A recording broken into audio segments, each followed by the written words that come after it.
Hello, listeners. How are you? So today, welcome to our Caro Insights, and we've got the great pleasure of introducing you to Barry Eustance. Barry's his initial part of his career was, we'll learn much more today, was as an airline pilot, and but then transitioned into leadership. And we're going to explore the lessons learned from being an airline pilot and to learning about leadership and organization development. So, Barry, maybe you can just take a step back and recount that story and tell us, how did you get there and why was the interest? What, flying?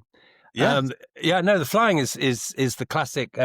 On my fifth birthday, in 1962, I flew back from Bahrain on a Comet, and because of my birthday, they took me out to the flight deck, and I was a member of the Junior Jet Club because we lived in Bahrain, so we did a lot of transiting to and from London. And as a card-carrying member of the Junior Jet Club, as they were filling out my logbook for the visit to the flight deck, the captain said, "What would you like to be?" And I looked up and without a blink said, "I want to be an airline pilot, sir." And that was it. Age 5. And then everything I did from that point on was pretty well focused towards achieving. Now, I can't remember that whether it's an objective, a strategy, a goal, or a name, but whatever the case is what I did. And everything I did, so I got my medicals done. I joined the Air Cadets. I got my pilot's license through a flying scholarship when I was 17. I joined the University Air Squadron, and thereafter it kind of rolled out, not quite as planned, but we can come on to that. And I got involved because there was a recession in the industry at the time and the College of Air Training at Hamble. So I went to London University and did electronics with physics and French, none of which I understood. But I was on the London University Air Squadron at the time. And then the College of Air Training Hamble, the organization that I'd had my sights on for all those years, was not taking students, any more intake. And in fact, it was a great recession. In fact, the College of Air Training subsequently closed. And so I kind of got into the business side of aviation. And so I then started to see both the leadership management side and the flying. So that's a bit of background. Got it. Now it's becoming a little bit clearer how then you transitioned onwards later on. Yeah. But so tell me, I mean, I traditionally think of maybe at the same age as 5 as you when I first saw an airline pilot as someone walking up the steps with a briefcase and an epaulette, looking a bit almost like a military commander and sort of very fierce and strong. And maybe that set my mind, but you think one may be forgiven to thinking of airline pilots as being in a sort of command and control position where the epaulettes give respect, and it's a little bit sort of old-fashioned management, isn't it? Interestingly, a lot of the culture in the airline industry post the Second World War, so in the early 60s and 70s, was exactly that. There was what they called very steep cockpit authority gradient, easy for you to say. And it was basically, you were the boy in the right-hand seat, and this was an Atlantic baron who had flown zillions of hours and should not be challenged. And then the Papua-India incident occurred where the captain, Stan Keyes, was quite an authoritarian, and it all went badly wrong. And they'd had a big argument in the crew room. He was wound up.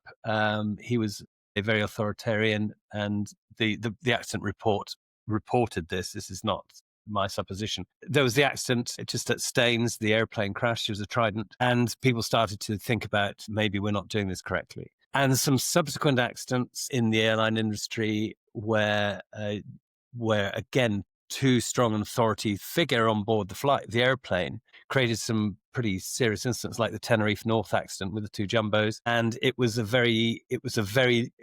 Do you know, now I think about it, Mark, it was very similar to the Formula One experience where, there's a period where a lot of people, there are a lot of accidents, and the industry was learning very rapidly. And people like Sid Watkins in Formula One was starting to say, we need to change things. And in the airline industry, we started to concentrate on or focus on what we now call, or were then called, soft skills. And it became called crew resource management. Right. So how do you get the best out of your crew as a team?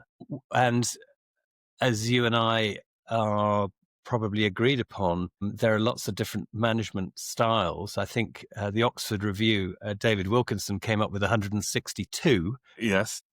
And different cited management in peer-reviewed documents.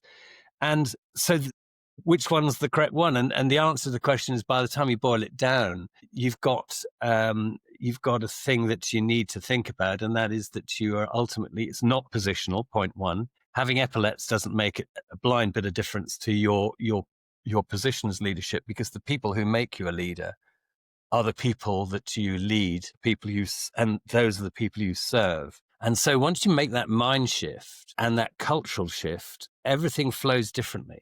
The whole thing is rewired, and suddenly you have a team working together, not an authoritarian dictator type situation where people do as they're told. You have people actually agreeing the best course of action, and you'll probably get a better outcome. So I'm fascinated. How did the industry respond? How did the old guard take on this idea of having to change their approach? How long did it take? Well, And what did you need to do to make it happen? It's really interesting, because the people who resisted it the most were the people who needed it the most. So you'd be in a room full of people, which would be potentially cabin crew and pilots, and the people who went, "I don't need this. This is absolute rubbish." Well, the people who, but I think you may find that a quick look in the mirror and a bit of personal introspection would align you with some alternative thinking. So it wasn't easy by any means, but any cultural change requires essentially a small group of people doing something different and showing the success of that and showing how it works empirically. And gradually that cultural change takes hold. And that's what happened. We started to have fewer accidents. We had better coordination between the cabin and the flight deck. And in the incidents that I've had, fortunately, very few, but some of them could have been different with a different mindset. The team, it was large, was consulted, was massively supportive. And actually, at the end of it all, the captain, which is where I was sitting, has the ultimate responsibility for the decision, which way are we going to play this? But based upon a huge knowledge base drawn from right across the ecosystem, the environment, the organization. Fascinating. And it's very interesting. You said it without any prompting or pre-discussion from me about how a small group creates change. Because one of the things that's typically popular, it's thought to be popular in change, is that the CEO should stand up in front of thousands and announce a great change initiative, where more and more people think that maybe that creates as many enemies to change as it does to supporters to change, and that change is best managed by having a small group of people demonstrating that it works and creating a catalyst for that. If you remember, there was a really viral YouTube video a year or so ago about someone dancing at a festival. I just wondered. Yes, and exactly. it's the same sort of idea that it's, change best happens organically, as if it were natural. Yeah, well, you and I are both great fans of Julie Hodges and Hilary Scarlett's people-centric approach to change leadership and change management. And there is a difference between change leadership and change management. Basically the domain of leaders is the future. Their job is essentially change. I mean, that's what leaders are brought in to do. It's a continuous process of change, and it's coming at us ever more rapidly, particularly as we discussed in our previous podcast. AI is making the whole process of decision making a more rapid process. It's up to us to ensure that decision making is a quality process, and we mustn't lose. Whatever happens, if we say nothing else in this podcast, we have to retain critical thinking. So if your first response is to go to ChatGPT and take the first answer it takes, ask it a second time and a third time and a fourth time. You'll find it'll change its mind quite a lot, because it hallucinates between 10 and 15% of the time. I mean, complete hallucination. And so the element of change that seems to be empirically the thing that impedes change is lack of buy-in. You have this great program and then nobody wants to come because you haven't got the buy-in. And as we've discussed, Mark, the people-centric element of change, and we've built our own framework, which being a pilot, simple messaging. Listen, here's the deal with airplanes. You've got a lot of information coming at you, and the ergonomics of an airplane are you condense that into the simplest for 5 instruments that condense all that information, even in a modern airliner, and you put it in the most ergonomic place so that it's easy for the pilot to actually discern the wheat from the chaff. And so simple messaging, the tennis ball analogy, whereas if I throw 6 tennis balls at you, you may catch 2. If I throw 2, you'll probably catch 2.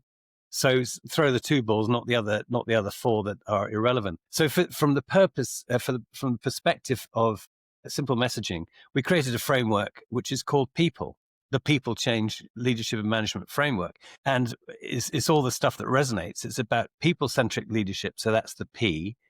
E stands for empowerment. That's empowering the people who are going to perform the change. That means the entire organization. O is to optimize the organization. There's no point in having a great idea if you've got your systems, processes, and structures that impede the change. That's just going to trip it up.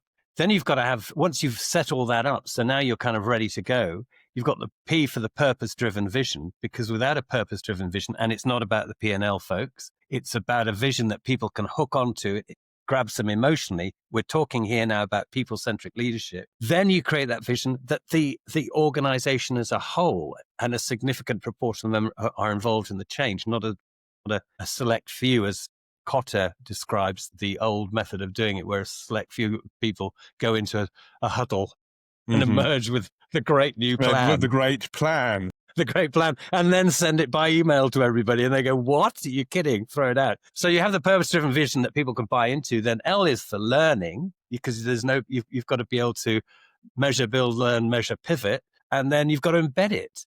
And so the idea is that if nothing, people walk away with the very simple concept that it's about people. Change is about people. Leadership is about people. Absolutely. So interesting when you're using acronyms. I think, I used to be a bit cynical about them, but more and more I find them more and more useful in my life, because I think you've really got to help understand where you are to what to do. Maybe not from civil aviation, but one of the things that's becoming very popular in management talk is something developed in military aviation by Colonel John Boyd called the OODA loop: observe, orient, decide, act. Did you have anything like that found useful in the civil aviation world? Well, I'm glad you pointed out that pilots are obsessed with acronyms, because we are, and I wasn't even aware of it. And because we do, because there are a lot of long words in aviation that you could never remember, like VOR, but it's just VHF Omni Radio Range. Why would you ever say VHF Omni Radio Range? And yes, we did. The answer to your question is yes, we did,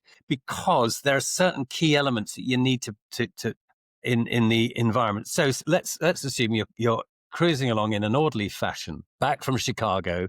You've been through the projects that day during your pre-flight rest period, looking at fly fishing rods, and then you walk back and you have some pre-flight rest, and you're flying, and it's a lovely flight back to London, 2 crew. And then you notice you've got a fuel leak, and then you notice you're mid-Atlantic. I say you don't notice you're mid-Atlantic, you know you're mid-Atlantic, but you observe what appears to be a fuel leak.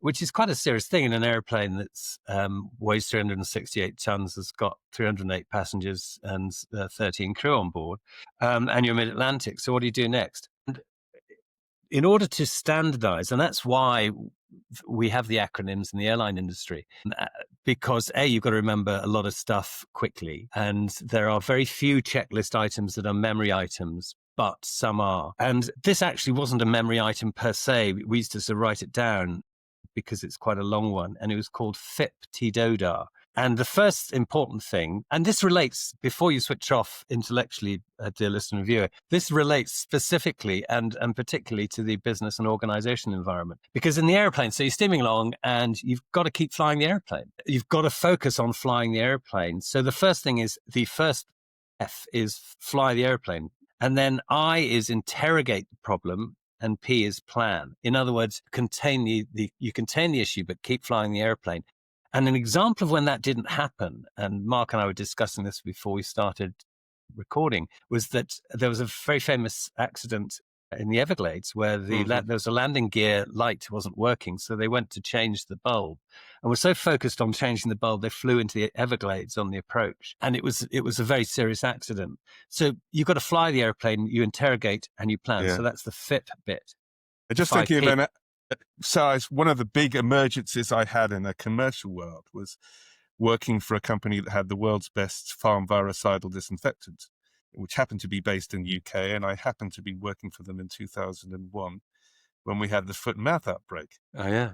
Yeah. Yeah. So all of a sudden, the whole nature of our business changed overnight. But fortunately, within a few hours, there are some wise heads in the room who said, yes, there's a lot to be done, but keep serving our existing customers first.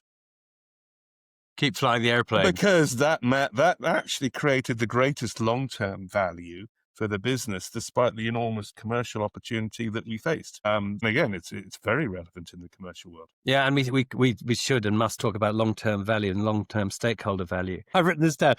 So FIP, F-I-P, FIP, right, TDODAR. T is for time. How long have you got? Doesn't matter whether you're flying an airplane or whether you're running a company. In Mark's case, foot and mouth, how long have we got? How much cash have we got in the bank? How many customers have we got? How long have we got to run this plan? And then the D, TD, diagnose. So diagnose the problem. Actually take the time now. You're flying the airplane. You've interrogated the initial problem. You've got an initial plan. You've now got to determine the time. You're diagnosing it. And then you have the next bit, which is O, which is options. And so you look at what your options are based upon now your more detailed diagnosis.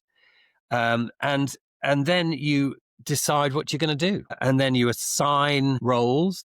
In our case, we would have talked to air traffic. We would have talked to our engineering team. We would have talked to our crew. We would have talked to our passengers. All the stakeholders you can talk to are a great source of inspiration and innovation. And then having assigned that, you review your plan and continue reviewing your plan, because no plan survives the first encounter with the enemy. Mark and I had a little debate about plan and strategy before, but we won't go there.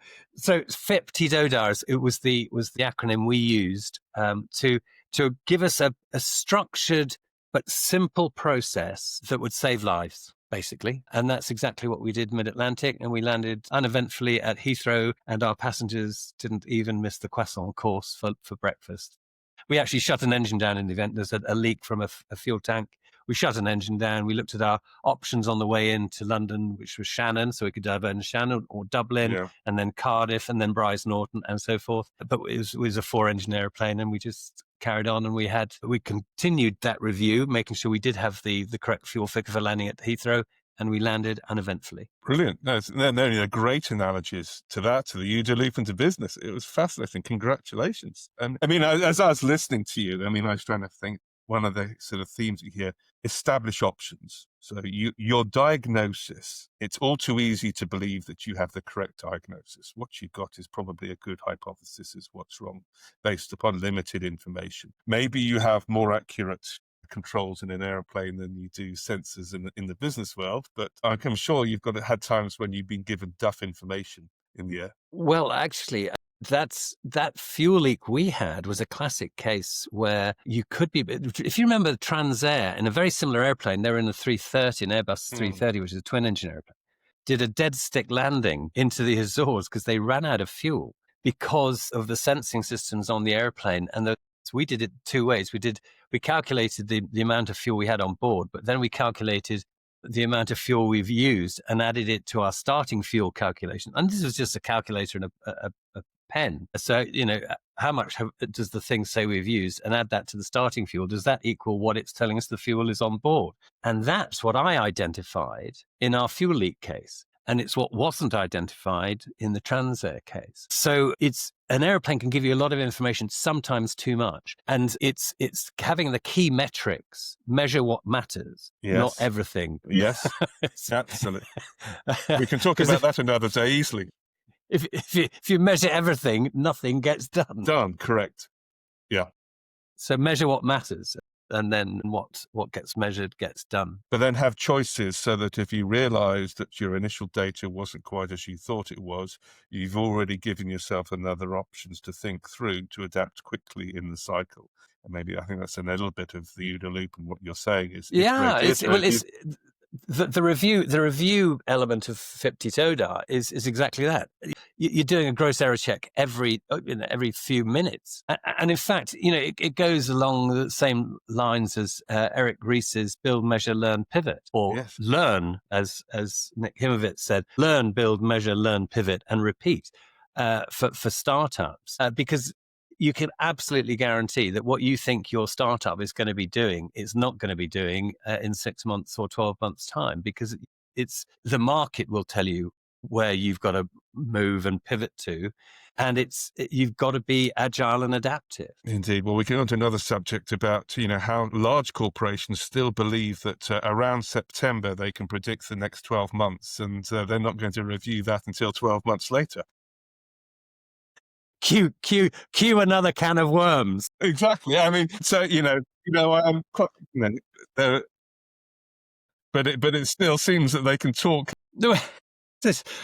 I mean, we've moved a long way since the 50s. And look, here's a great analogy that I think works. And Mark, you're so bang on the numbers there. I think it's right.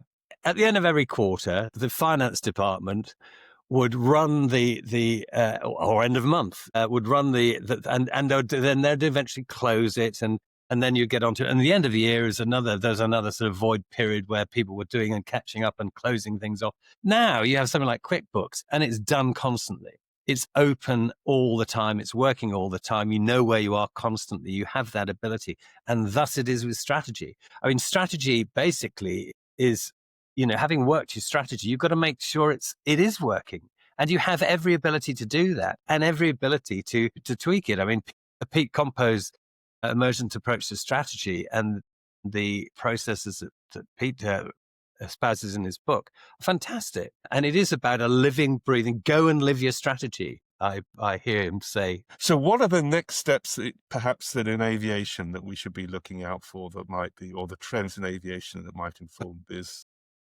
Interesting, a left field question. Yeah, sorry for that.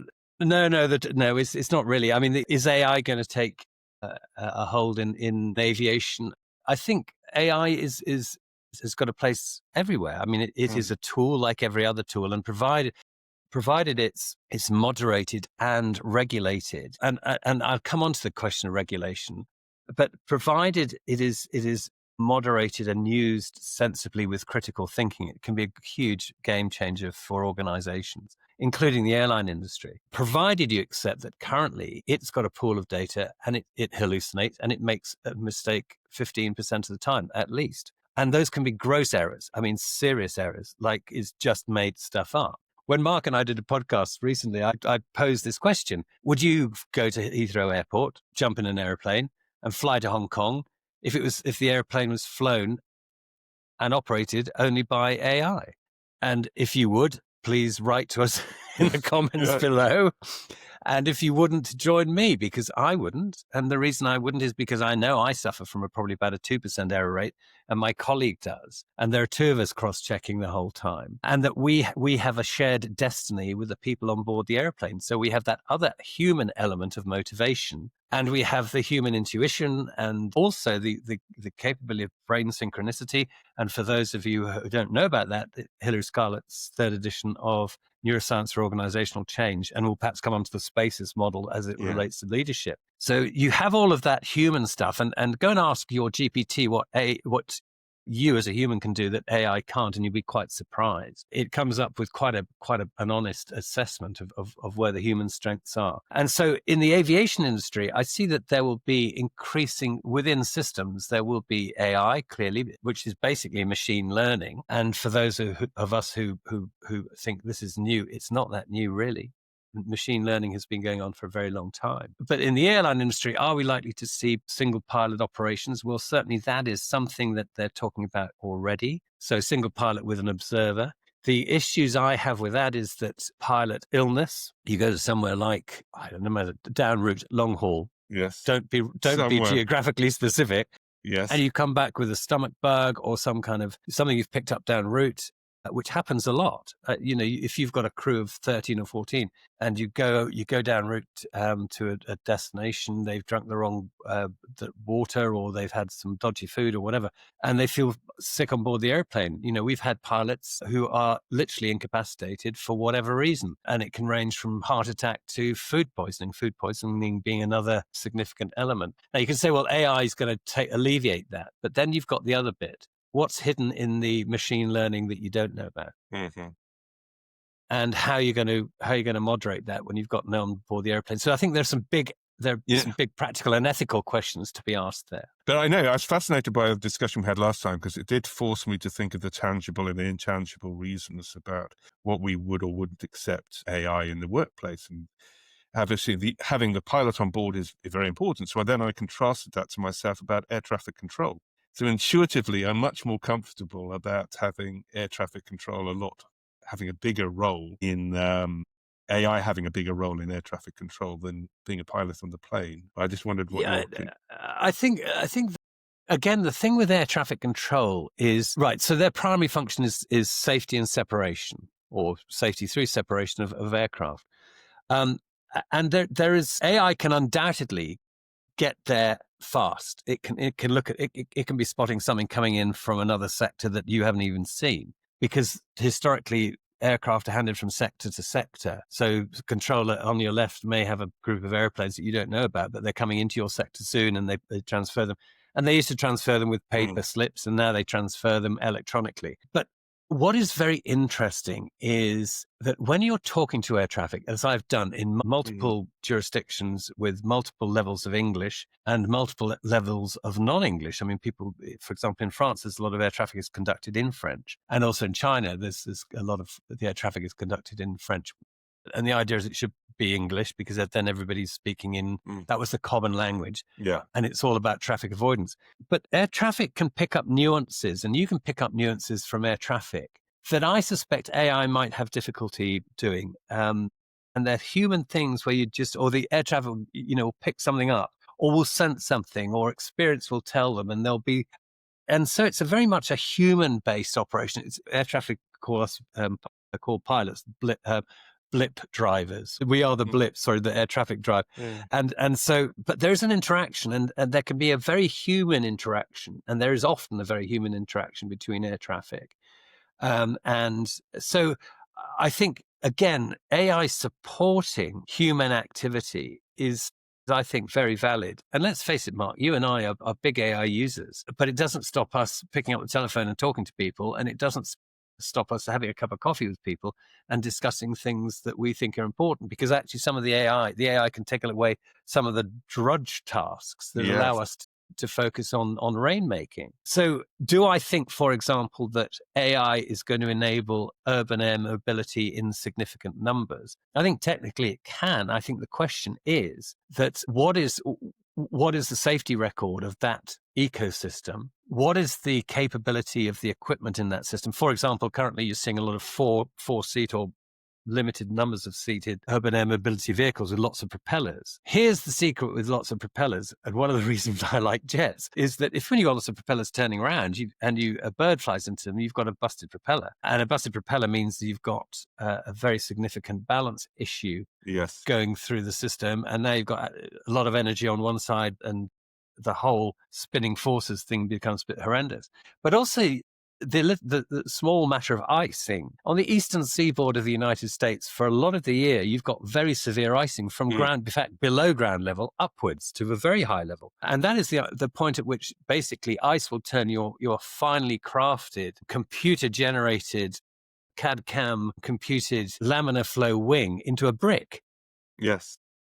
A very efficient brick with all the aerodynamics of a brick. And so if you've got multiple propellers zipping around on an electric airplane with a limited range because of the battery technology at the moment, and you pick up icing, you've just created a brick.